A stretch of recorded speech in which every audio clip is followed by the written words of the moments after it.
6 is vacant. Division 5, Robert Parris. Here. Division 4, Justin Lane. Division 3, Frank Donato.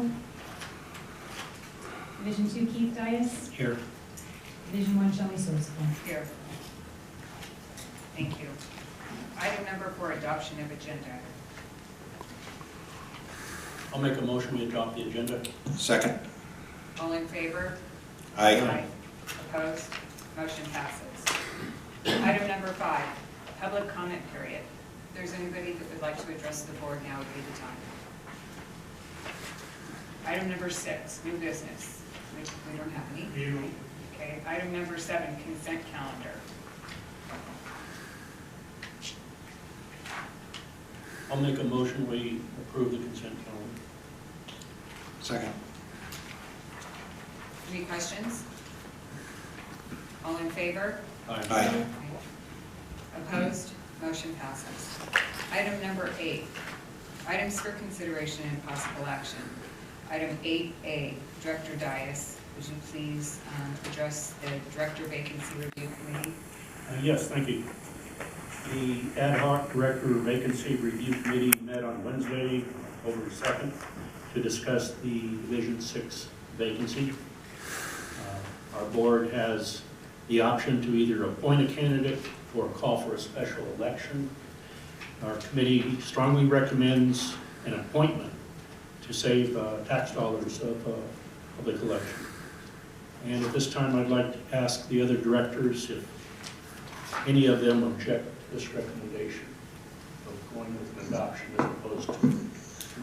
No, I agree with you. I do too. I agree.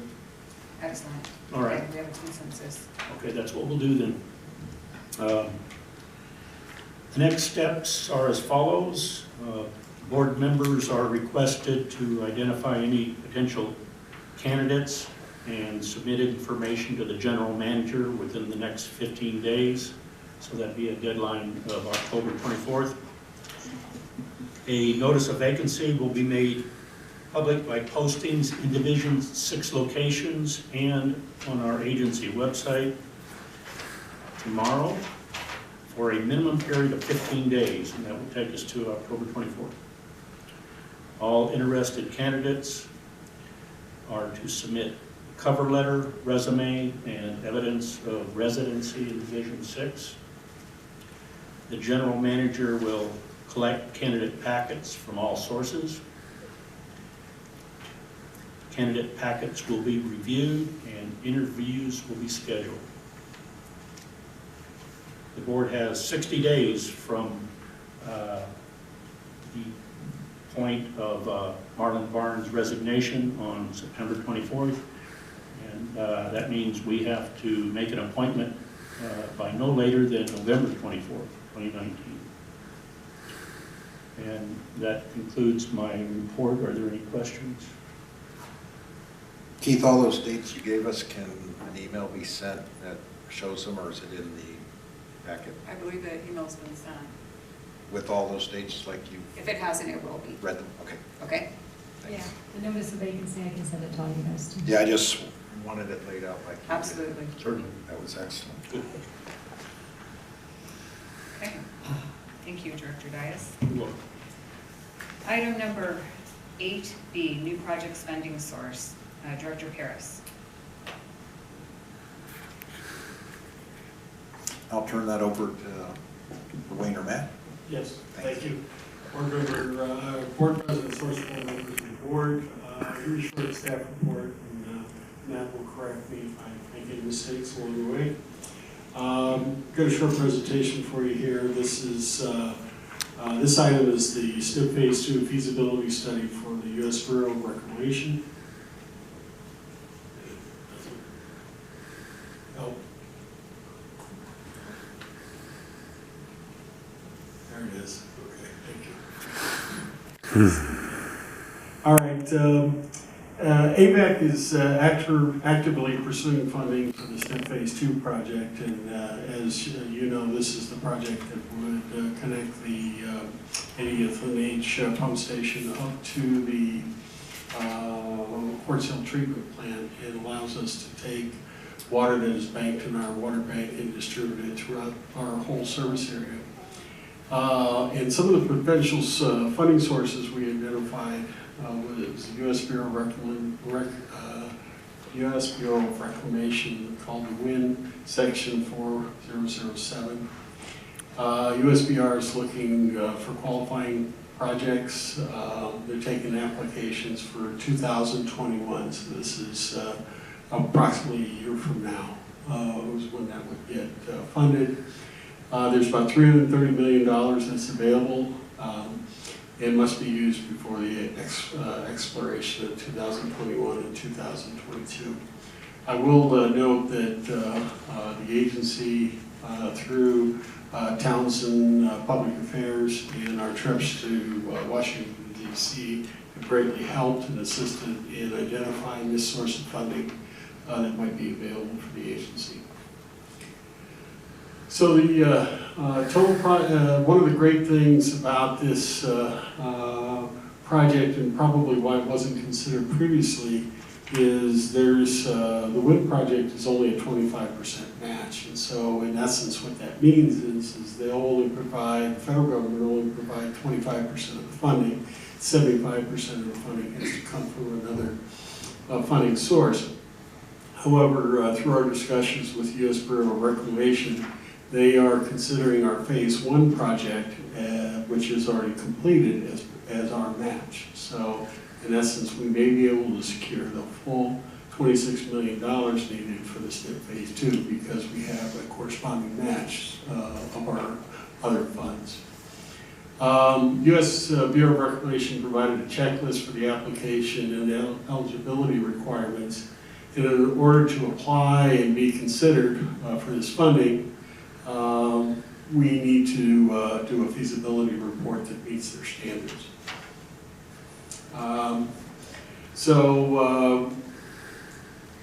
The item before you tonight is to provide that funding for the feasibility report, but just as a procedural thing, once Avek is given 30 days written notice to the California Water Commission requesting an opportunity to present the SNIP Phase II project.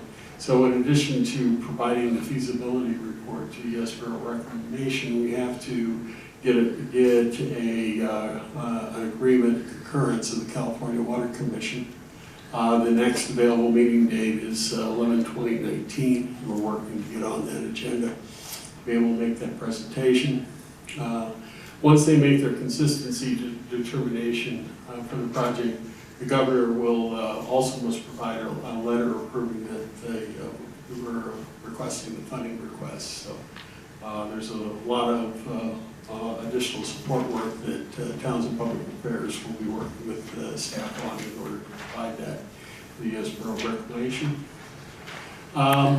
So staff is requesting, staff requested a proposal from Kennedy Jenks to prepare the feasibility study. The Kennedy Jenks work has worked with the USBR staff before. They're going to utilize primarily most of our existing reports and documents in order to make the new feasibility study. The total cost of the project is $69,220. And we have sufficient funding in our professional services line, item 5300, and it meets the following strategic plan goals. Goal 2 of water reliability, water quality, and financial integrity. A little bit about the timeline. It seems like we have a lot of time, but in reality, with all the steps that are necessary to complete, you have quite a few things that need to be done. We have this this consideration for tonight to move forward with this,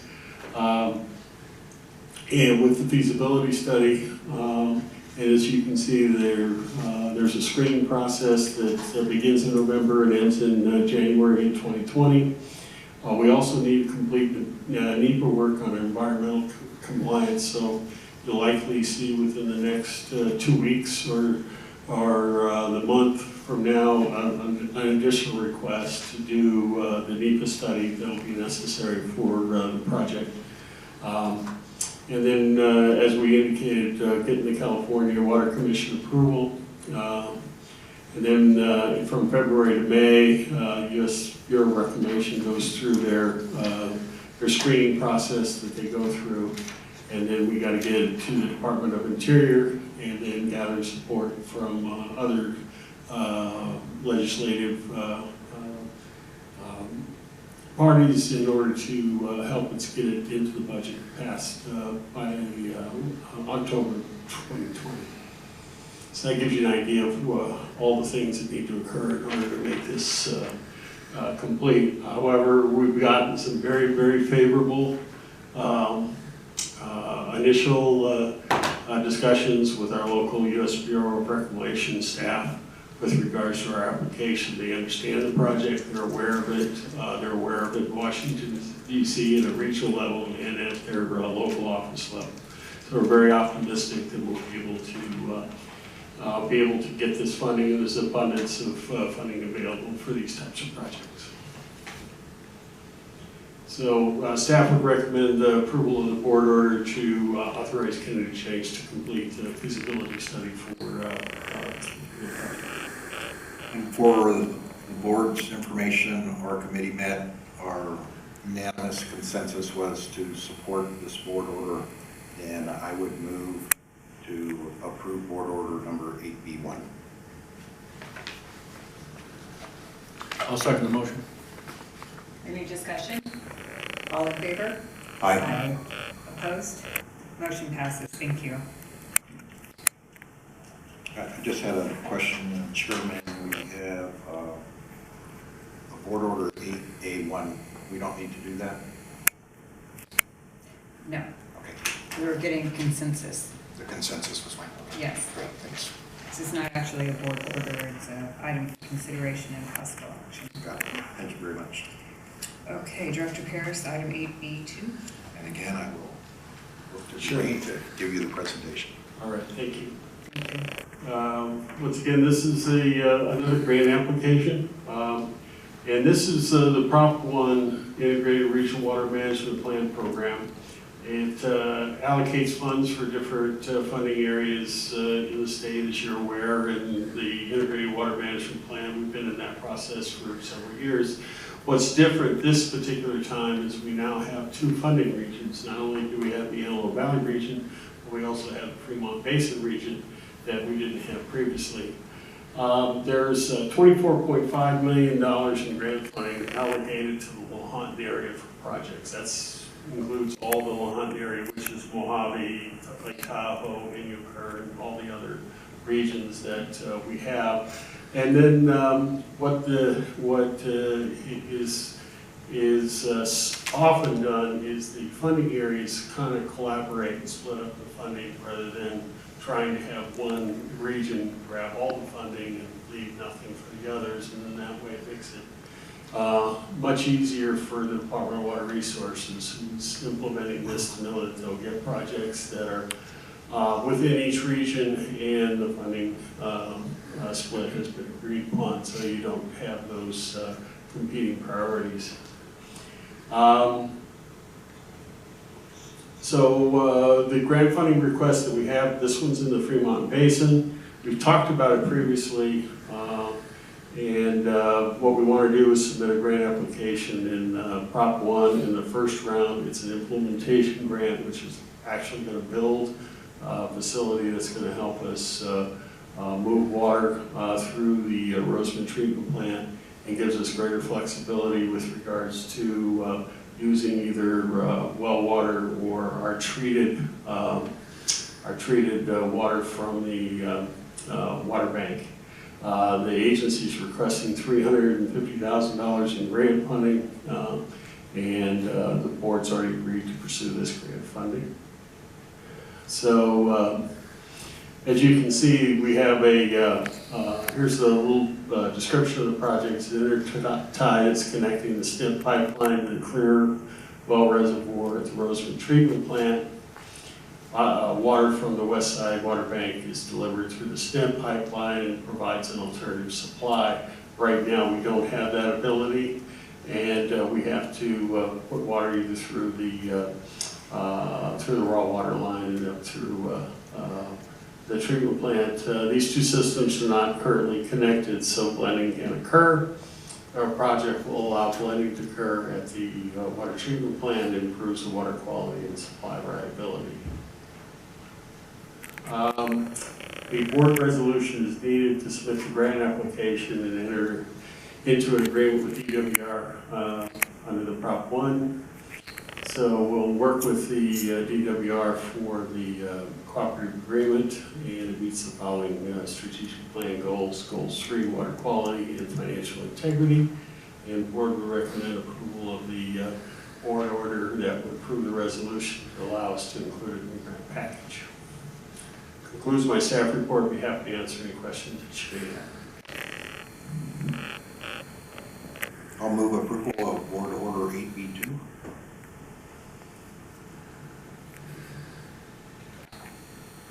I'll second the motion.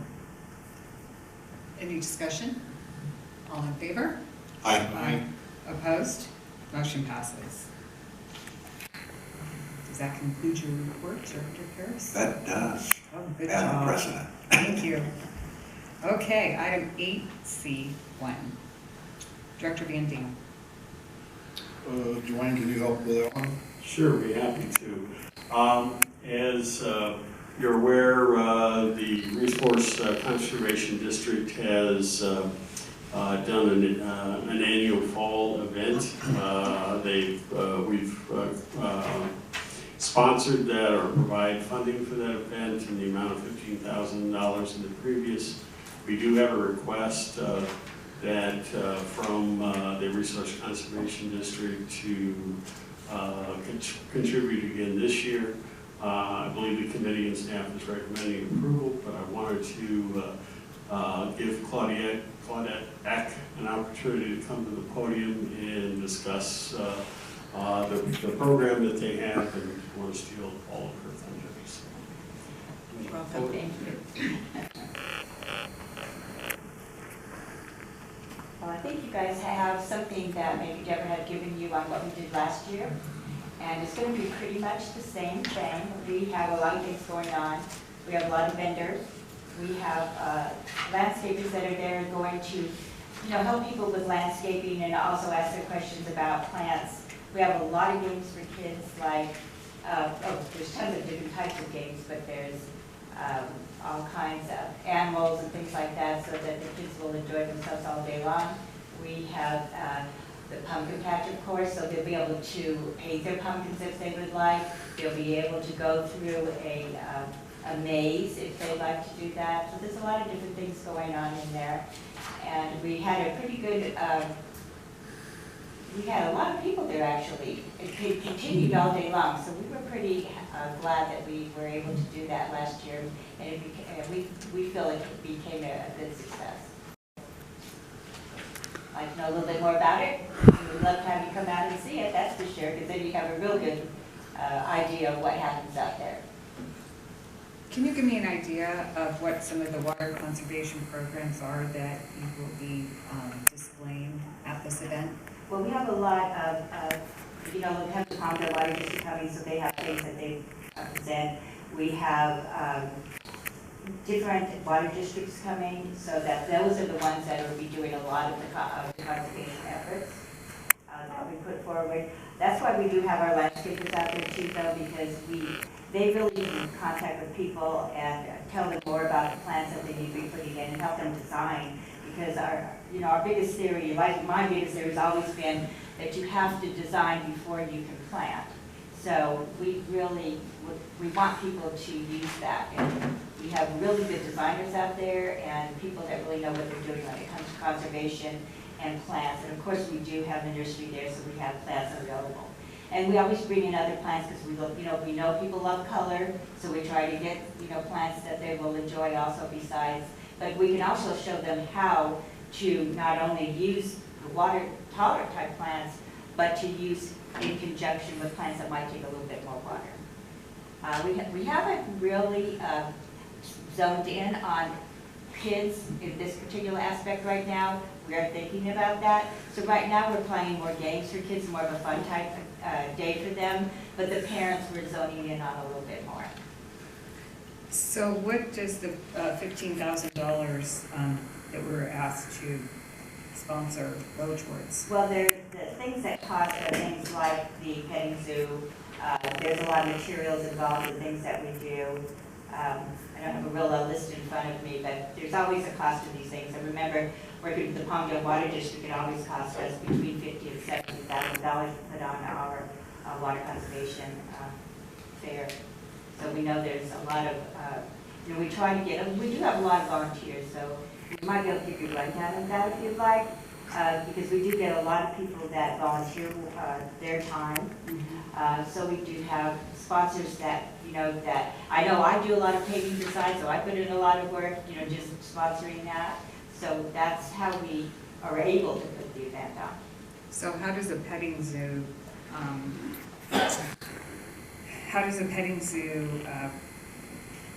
I'm trying to equate a petting zoo with water conservation.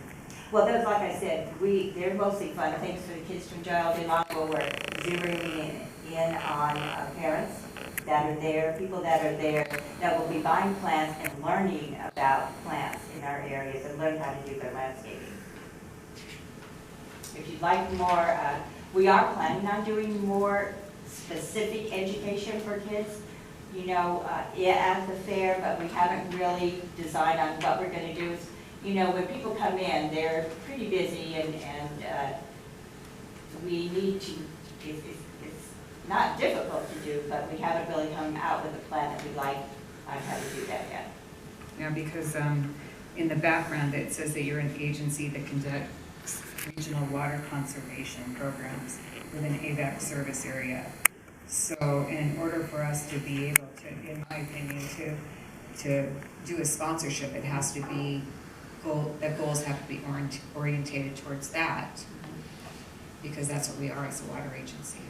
Well, that's exactly why we do, that's why we have the landscapers now there to do that. Those are for, our customers that come out and buy plants, and so they can get the information they need in order to pick out plants that will be, water-wise type for their areas. Yeah, and I appreciate that, and I think that's all great, but you've talked about a lot of volunteers and about the different landscapers coming out, which are not people that you're paying, so I'm not quite clear on what the $15,000 goes for besides a petting zoo at this point. Well, it's more than just a petting zoo. I realize that, Yeah. but you haven't made that clear to me. Question? Actually, some comments. I went to the event last year and I have a whole bunch of photographs from the event and I can share them with you, but they did have a lot of organizations there, California Department of Water Resources, different water boards. They had all their areas open with the low water plants. The activities for the kids were great because that brought the parents out. And I spent about an hour there. I thought it was a great presentation that you did, and I'm very, very supportive of it. This originated maybe 5 years ago, 6 years ago, during some of our public affairs committees, where I think it was Director Donato had recommended that they sponsor like a harvest festival or pumpkin patch, and so that's how this grew out of. So I would encourage that we do provide the support and that all the directors go and spend some time there. And I will share the photos that I did take there that kind of shows how they organized the event and what was happening. Again, I think it is a great event, but I still don't understand what the $15,000 is for. Well, I could have Deborah give you a rundown of what that is. I don't have anything in front of me to tell you exactly, but we can send that to you if you like. You would know what the costs are. And last year, the sponsors, they had a whole sponsor board, and I did take a picture of that. Avek was the #1 sponsor. AC Warnack sponsored the event last year. AV Engineering, First Solar, S-Power, the Irish Society, Quartzo Water, Palmdale Water, Copper Horse Riding Ranch. Copper Horse Riding Ranch was part of the petting zoo part. Claudette, what other sponsors do you have this year? Well, those are some of the sponsors we have. Oh, right the there. current year? Yeah, the Okay. current year, yes. We usually kind of go with the same type of sponsors. Of course, we're always looking for more sponsors, but usually those are the same type of sponsors, the same people we use every year because they, they agree with us and they don't mind sponsoring some money for the event. Would you say that if we were to sponsor the event again this year for an amount of $15,000, that the funds that we provided would be spent on the same items that were spent on last year? Well, I have to talk to Deborah about that to make sure because, there could be something that there's probably a lot of advertising in that expense, I would assume more than anything else. Because when you're trying to get people out, I think that was one of the things Lane wanted when he wanted the pumpkin, more like a pumpkin festival. He wanted to know how we were going to get everybody out there, and that was part of the things that Deborah was trying to do was to do more advertising on it. And as you know, advertising is expensive. So I would think that between all of that she's doing, that's where you're going to see a lot of the expense right there. Okay, thank you.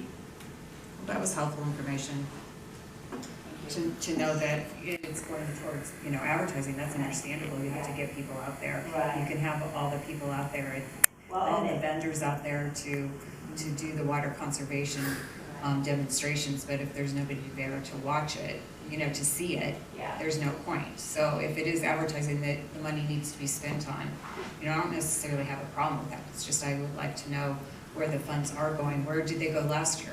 Yeah, to those types of, exactly, advertising, mostly, I would assume.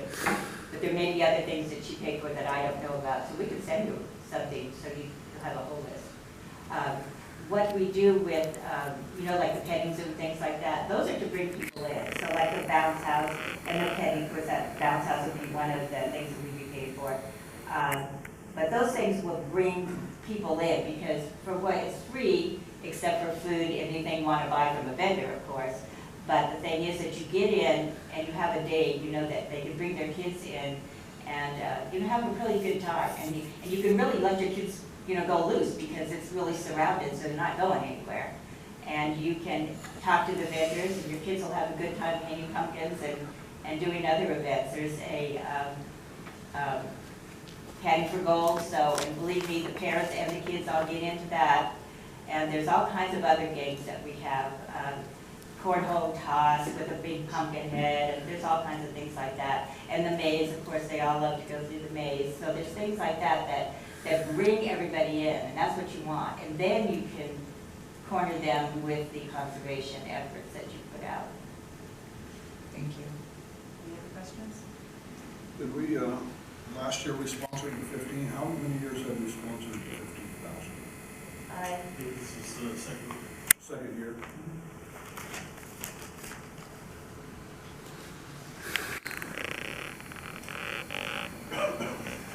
I move approval of Board Order AC1. I'll second the motion. Any further discussion? All in favor? Aye. Aye. Aye. Thank you so much, I appreciate it. And for the record, I made note of your comments, and the next time we'll have a detailed budget Thank you. included. Okay? Okay, opposed? Motion passes. Want to see my pictures? Yes, I do, but I didn't want to hold us up for it. Okay. Okay. Item number 9, old business. Yes, this is another item that the board heard previously, and there was a request for some further information, so I'll present a staff report on this particular matter. This is the Greater Antelope Valley Water Emergency Preparedness Coalition in Summit. The agency would participate as a co-host in this emergency coalition summit, and it's on 10/30/19. The coalition was primarily formed and because of the recent earthquakes that we had in the region, local agencies, including if Avek participates, would include Palmdale, LA County Waterworks, District 40, and the cities of Lancaster and Palmdale, have convened to really talk about just disaster response strategies and various coordination. In preparation for this emergency coalition, which is primarily based on water response, not just emergency response in general, but on water response in particular.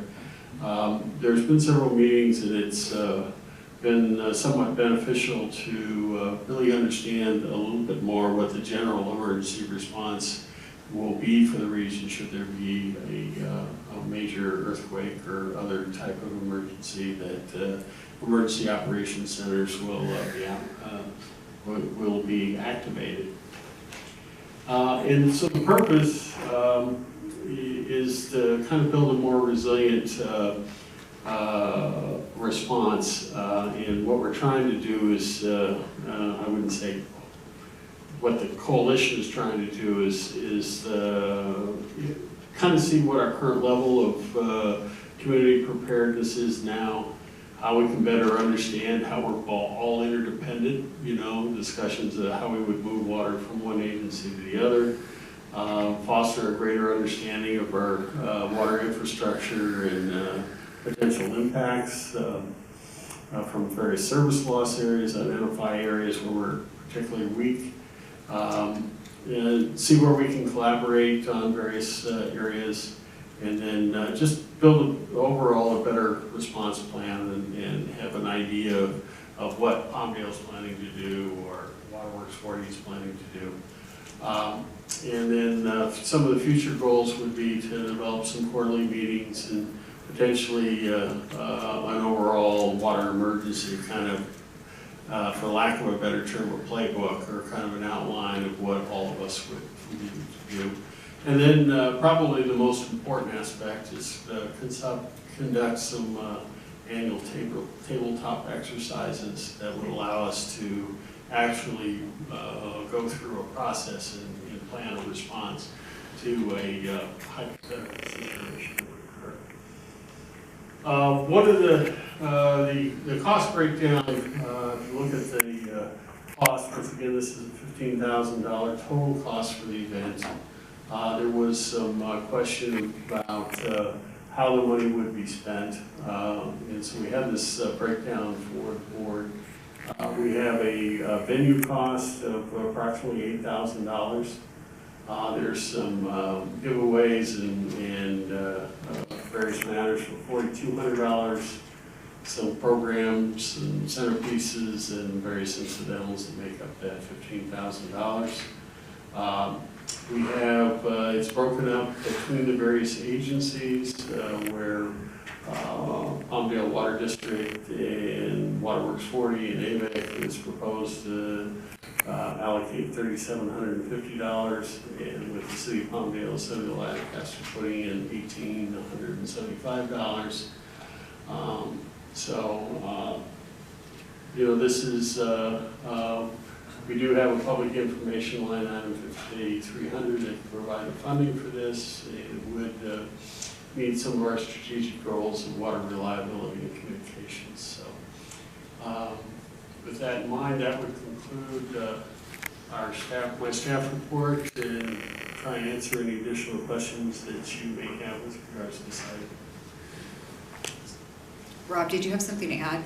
At the last meeting, you Right. felt very strongly about this, and Still feel very strongly about this, and if you take a look in the board packet at the tentative program and who's attending this event, I think it's something that it's very good that Palmdale is the one that's leading this. We have been working very hard to work very closely with Palmdale Water District, with Blue Rock Irrigation District, all the water districts on emergency preparedness, and I just think this would be a very good program for us to participate in.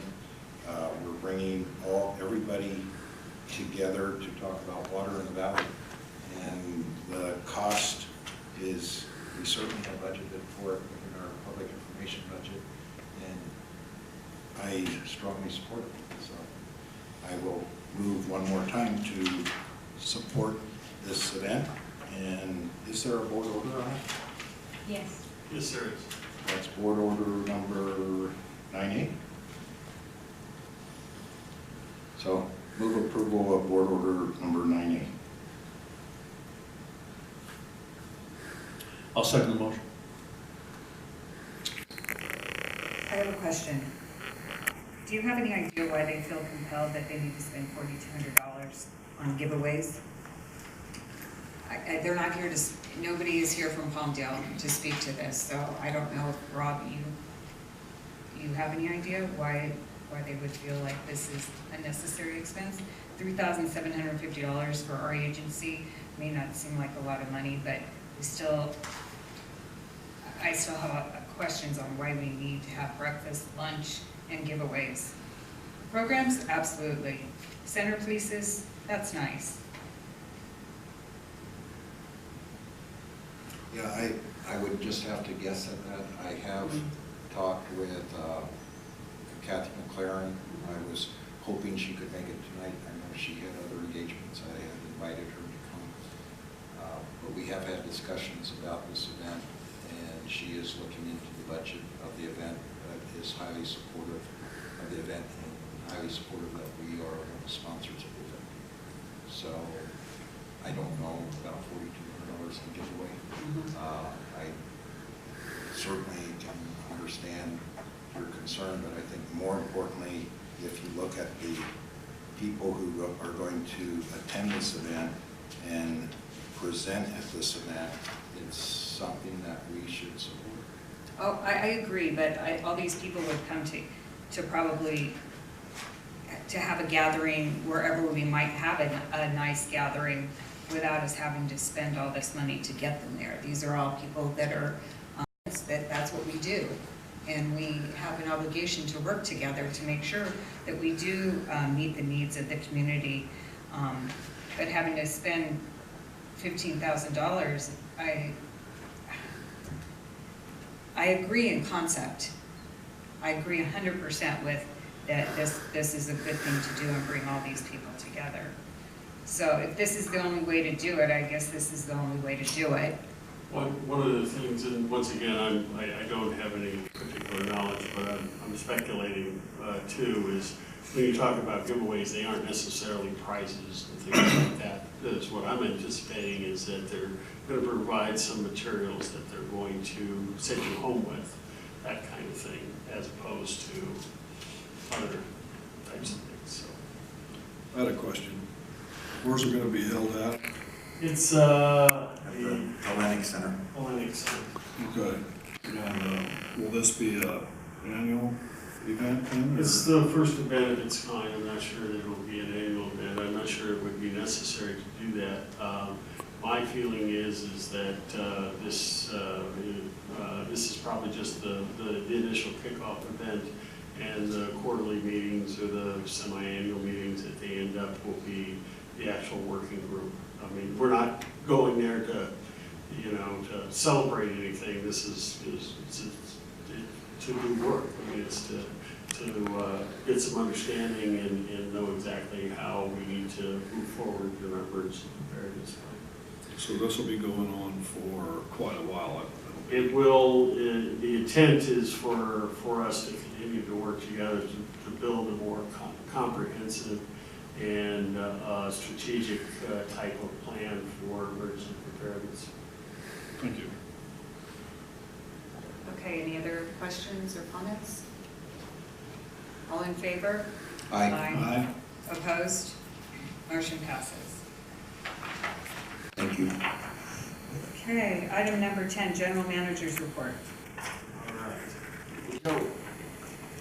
So here's the General Manager's Report. As you can see, it's our 10-day forecast is for clear, warm conditions for the next 10 days, which is not unusual for this period of the year. We're closing out the water year, which ends October 1st. So with the 18-19 water year, our total precipitation in the aid station region was 70.7 inches. If we look at that from a historic perspective, you can see, you can see we're right in this area right here. So with the magenta, the green, and the black being much higher, and once again, this being our average. So you can see we were quite above average and considerably lower, considerably higher than our lowest total here back in 1977. So it was a good water year. And as you can see from that good water year, you can see all the reservoirs within, major reservoirs within their state are right at average or just about average. You can see Oroville's at 99% of average, and actually St. Louis Reservoir is 125% of average. So we're looking very, very good going into the next water year. A little more detail, you can see how this area we kind of drained off and gets down to this average area there in Lake Oroville. And you can see we're about 61% of capacity, so they're well prepared and well situated for the first initial storms. Current St. Louis, we have about 1.2 million gallons in storage, which is about 60% of its capacity, so we're looking pretty good. And that's south of the Delta, so it doesn't have any of the fish restrictions, so that's a good total to start with. So if we look at our closer to home, you can see our conventional treatment plant numbers here. We're running about 49 to 50 million gallons a day, less than half of our total capacity. Most of that's coming from the Quartz Hill water treatment plant, a very small amount from the east side, and a small amount from the Acton area, to the Acton area from the Palmdale water treatment plant. And if we look at the geopurification, once again, we're kind of idle in there. You got some water that we're moving for water quality purposes out on the east side water bank. About 3.3 million gallons going through the west for the water bank total, it's going to Waterworks 40, and you can see that we don't have anything going through Bench Range. So if you look at our storage numbers, we're continuing to store water in the water bank. East side water bank is about 5.2 acre feet per day. We're running about 144 to 150 a day. Currently have in our storage in our name 80,755 acre feet that's available for usage at any time in the next couple of years for the agency. As far as water quality upgrades, all the third quarter samples are well below our MCL, and our goal of 64 microliters per micrograms per liter, I should say. Our TOC, total organic common bromide, remain real low in the aqueduct, which makes it the benefit to that is it really helps our treatment costs. Our treatment costs are less because you have to use less ozone and other factors. We have done some PFAS and testing, and we have those things are in process, so we'll see how those reports come back for us. We have some high desert water bank updates for you. We have a request for proposal that was released on October 3rd. We have a pre-proposal meeting on the 15th of October, and the RFP closes on 11/27. What this request for proposal would do would be to hire the engineering firm that is going to help design and develop the plans and specifications for the high desert water bank. Regulatory updates. The Director of Department of Fish and Wildlife sent a letter to Reclamation requesting them to reconsider their proposed modification for the Fall X2 operations. So this is an area where the Department of Fish and Wildlife, which is a state agency, has a different set of standards than the federal Bureau of Reclamation agencies. So what you have is United States Bureau of Reclamation has indicated that they're going to go 74 kilometers from the Golden Gate Bridge to where you can have that concentration of whatever it is in salt water, and which is closer to San Francisco than the state requirement, which they're trying to get something closer to 80 kilometers. This has a very significant impact on the amount of outflow in order to keep that interface between the salt water and the fresh water. And that's why some of the state water flows may be reduced, right, because in order to meet the state standard, it may be on the state water project only to meet the standard, and not a combination of the state and the federal project. So that's why that's important and has an important aspect with regards to our water supply. The state water contractors are encouraging BW and Reclamation to maintain their monitoring, their science program, to evaluate the effects under the BIOPS, which is really important. And because, you know, when you make these changes, if you don't do the monitoring, then you really don't have a correlation between what they're doing and how it's going to affect the long-term health of the fish species. New long-term permits are expected that will allow adaptive management of the fall Delta stroke habitat, and that's pretty good news. And we'll continue to try and monitor this whole program just so that we're aware of how it might impact the imported water supplies to the agency. I want to give you, if you're willing to listen to about 5 minutes of a video here. This is published by, it kind of highlights the science programs and the practices on the fisheries, and it's produced by the state water contractors. So here, hopefully you do this here. State water contractors tackle the need for water for both fish and people in California. State water contractors are doing collaborative science on longfin as an example to demonstrate how science and collaboration can be used to improve policy decision making on a state level. Daniela Elias finds out more.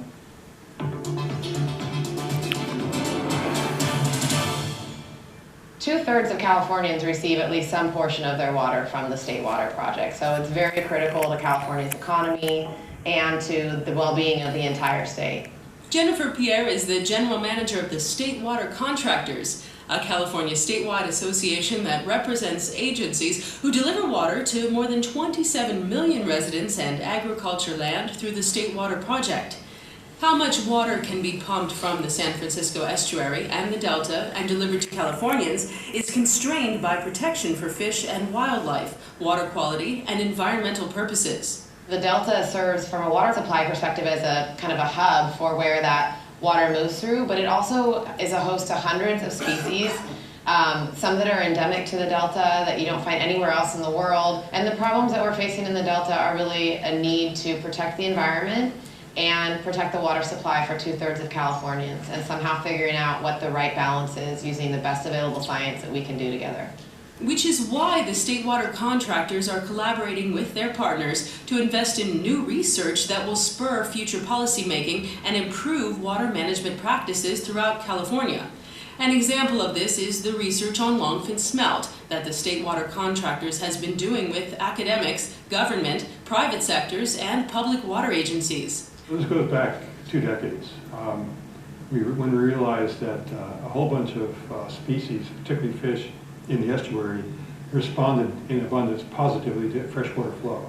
San Francisco State University research professor Wim Kimmerer says this relationship has been used for protection of longfin smelt, but they found that the relationships include complex mechanisms that are not necessarily addressed by management actions. Over the years, my lab and some other people have been whittling away at these questions and trying to get a handle on how these flow-fish relationships actually work. We think the decline is food-related, but we don't really know a good way to improve the amount of food available.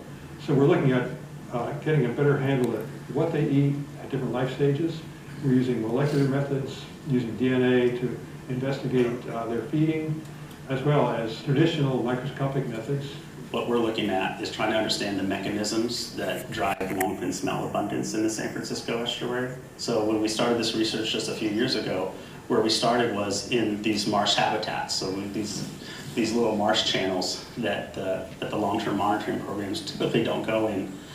We decided, well, let's take a look. Let's see what's in these marshes. And to our surprise, we found a lot of larvae. So we found that longfin smelt were spawning and hatching in these marsh environments, which is pretty cool because they're pelagic fish, and I think most people thought that they would be in the open waters and the channels. So I think it was somewhat surprising to a lot of folks in the system to find that we found so many in these marsh channels. One of the main reasons why the monitoring was developed was to look at the impacts of those water diversions on striped bass. And this information has been useful for looking at some annual abundance and trends over time. But the programs themselves were centered in sampling fishes in channel habitats, not in these marsh habitats that we're looking at. So that's where our research is pretty cool, is being able to add on to those long-term monitoring programs and figuring out what's going on with longfin beyond the footprint of these long-term monitoring programs. These results underscore how little is known about the species and how longfin smelt use estuary habitats. This lack of knowledge can limit effective management strategies to restore habitats for the species. We built a predictive map, or a predictive model that we could then, using hydrodynamic models that map salinity, turbidity, and temperature in the system, we can make predictions about where we expect to find longfin in the whole San Francisco estuary, even out beyond where we are sampling for longfin and these other species. The model is predicting now longfin are using habitats well outside of where we have traditionally monitored fish species in the estuary. And it suggests that this longfin population is much more broadly distributed than we give them credit for. So if we want to protect and restore this longfin population, I think it's time for us to think about how we can align our monitoring system for the longfin population. By working with state and federal agencies, academics, water providers, and other stakeholders, the state water contractors can be a partner to help improve the health of fish and wildlife in the estuary while providing reliable water supplies for years to come. We share fish, we share our knowledge, we share information, and by being collaborative, what it does is it strengthens the information that we provide for the agencies because it comes from a united front. By looking at the state's water supply challenges through a scientific lens, the state water contractors can help the state achieve a more reliable water supply for California and protect, restore, and enhance the estuary ecosystem. When we're trying to look at our water supply reliability, we know that that's linked to ecosystem health. The better the ecosystem's doing, the better our water supply reliability is. And so I think we're just fundamentally shifting about how we invest in science and how we interact with the broader community about solving the problem, because we know that if we can help solve the ecosystem problem, that we're also helping solve kind of our primary issue, which is the water supply reliability piece of it. The state water contractors are working with these and other partners to implement a collaborative science-based approach to improve the health of the native species and rivers and provide reliable water supplies for years to come. We are on borrowed time right now for the Delta in terms of fish and water supply. And we need to actually figure out how to work together to solve some of these problems. I mean, I don't think there's another choice. We cannot continue what we've been doing. In Benicia, California, I'm Danielle Elias.